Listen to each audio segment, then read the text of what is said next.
अच्छी वाली बनाओ, अदरक कूट के। काली मिर्च है क्या इसके पास? काली मिर्च तेज, अदरक तेज, काली मिर्च बढ़िया, अदरक तेज, बाकी सब 2 दिन देखिए।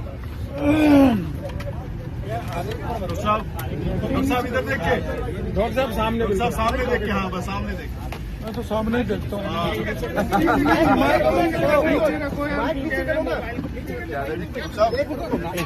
इसका जवाब दिया है डॉक्टर साहब आपने। डॉक्टर साहब नोटिस का जवाब दिया है। हाँ, नोटिस का जवाब देखिए। क्या जवाब, क्या इशू है सर? वो मैं बता नहीं सकता, वरना फिर अनुशासनहीनता हो जाएगी। फिर भी आप लेकिन आप पे आरोप लगा है कि आपने अनुशासनहीनता की है, क्या ये सही है? अनुशासनहीनता की है तो देखो, नेतृत्व तय करेगा। उनको लगा मैंने अनुशासनहीनता की है, उन्होंने नोटिस दे दिया, मैंने जवाब दे दिया। आगे भी वही तय करेगा।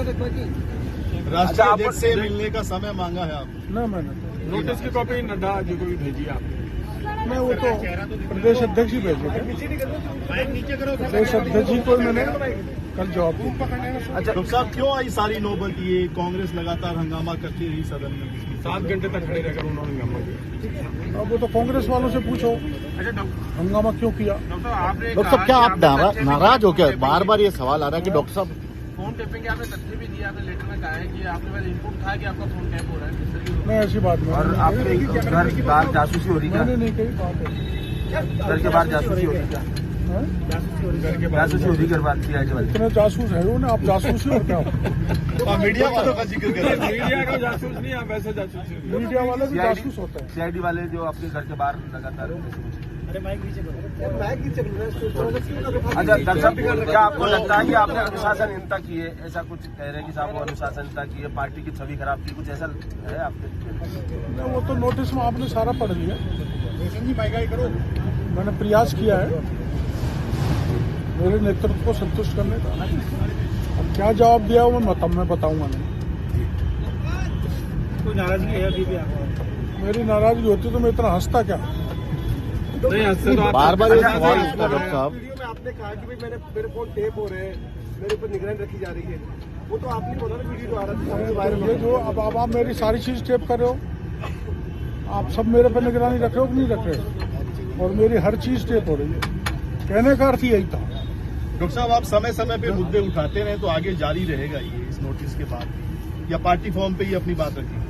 मैं पार्टी देखो पावर में है और सदा आपने देखा होगा, पहला हमारे राज्य में पहला धरना हुआ था आरएस की परीक्षा पोस्टपोन में, जो यूनिवर्सिटी में धरना दिया था।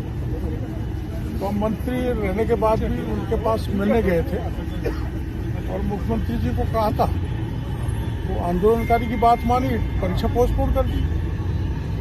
तो जनता से तारतम्य रखते हुए मुद्दों का समय पे सरकार समाधान कर दिया। और आप जानते हो हम तो सत्ता में, तो ऐसी कोई बात ही नहीं आंदोलन करें। आरपीएससी वाले मुद्दे पे कोर्ट ने आरपीएससी को और एसओजी को फटकार लगाई। वो मामला सब जुडिस है तो मैं बोल नहीं सकता, कोर्ट का मामला है। अच्छा और अखबारों में पढ़ा है, परीक्षा रद्द होनी चाहिए, ये मांग आप लगातार करते हैं। पर अखबार में मैंने पढ़ा है कि आरपीएससी को डांट पड़ी है, पढ़नी भी चाहिए। और आगे बढ़ के मैं कहूँगा डांट नहीं, आरपीएससी ने जो गलती की है, आप 5-6 साल से देख रहे हैं, तो आप जानते हैं कि उसको भंग तो नहीं कर सकते। एक बार पायलट साहब ने बात उठाई थी उसको भंग किया जाए, लेकिन उसकी रीस्ट्रक्चरिंग हो सकती है। अच्छा, रीस्ट्रक्चरिंग होती है आरपीएससी वो होनी चाहिए। डॉक्टर साहब आपको नहीं लगता कि पार्टी आपके जवाब से संतुष्ट नहीं होती तो आपके खिलाफ कार्रवाई भी हो सकती है? आपको लगता है? वो तो आप प्रदेश अध्यक्ष जी से पूछें। कल मंत्री जावर सिंह खर्रा ने भी यही बात कही है। तो उन्होंने सही कही है, अगर संतुष्ट नहीं होगी तो स्वाभाविक है, उसमें कुछ बोल नहीं सकता। मदन जी राठौड़ ही बोल सकते हैं, न मेरे को अधिकार है बोलने का, न खर्रा साहब को अधिकार है, न मुख्यमंत्री जी को है। प्रदेश अध्यक्ष मदन राठौड़ ही उस पर अपनी प्रतिक्रिया देंगे। उन्होंने कह दिया हमारा घर का मामला है,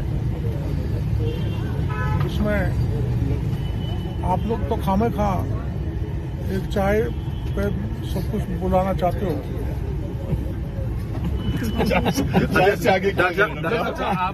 बार बार ये बात आ रही है कि डॉक्टर साहब नाराज है। क्या ऐसे क्यों अच्छा, आप ये बताओ, कभी आपने कोई मेरी नाराजगी, कोई नाराजगी सुनी है क्या आपने? विधानसभा नहीं जाना, लेकर भी सवाल उठे कि आप स्वस्थ भी दिख रहे हैं लेकिन विधानसभा नहीं पहुंच रहे। वो तो बीमार हो ना मैं से। अच्छा, तो यहाँ राजवर्धन जी के पिताजी गुजर गए, उतना बीमार नहीं हूँ मैं, चल फिर नहीं सकता, लेकिन मेरा इलाज चल रहा है, ये सच्चाई। लेकिन ओपोजिशन ने तय कर लिया कि आपके मुद्दे पर विधानसभा नहीं चलने देंगे, न तो बजट पेश होने देंगे। राज्यपाल के अभिभाषण आपने देखा, गलत है। मेरा कोई मुद्दा ही नहीं है, उनको ऐसा नहीं करना चाहिए। विधानसभा चलने देनी चाहिए। मैं सभी दलों के लोगों को कहना चाहूंगा, राज्य के हित में, राज्य की जनता के हित में बजट सेशन है, उसमें किसी प्रकार का विघ्न किसी को नहीं डालना चाहिए। किरोड़ी मीणा ने जब मंत्री पद की शपथ ली थी तब कहा था कि मैं युवा हूँ, युवाओं की तरह जो सरकार में काम करूंगा, लेकिन अब कह रहे हैं कि मैं युवाओं की तरह आप सबको जवाब दे रहा हूँ, यहाँ बैठा बैठा कोई दे सकता है? लेकिन विधानसभा से दूरी, विधानसभा सत्र से दूरी। मैं वो तो बीमारी का। अच्छा, डॉक्टर साहब, गोपाल शर्मा ने कहा था कि आपका एनकाउंटर उस समय तत्कालीन कांग्रेस सरकार करवाने वाली थी मातू से। इसको मैं पत्रकार वार्ता करूँ, ये बात सही है जो गोपाल जी ने कहा था।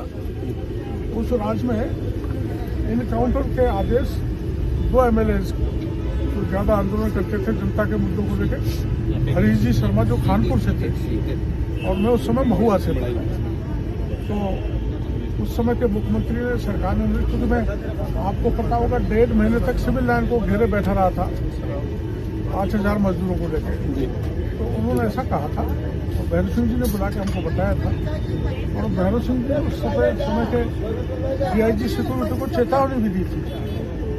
उसके गवाही अपने गोपाल शर्मा थे, उस समय पत्रिका में थे, 1-2 अधिकारी और थे, उनके नाम भी मैं एक पत्रकार वार्ता बुला के आप लोगों को बताऊंगा।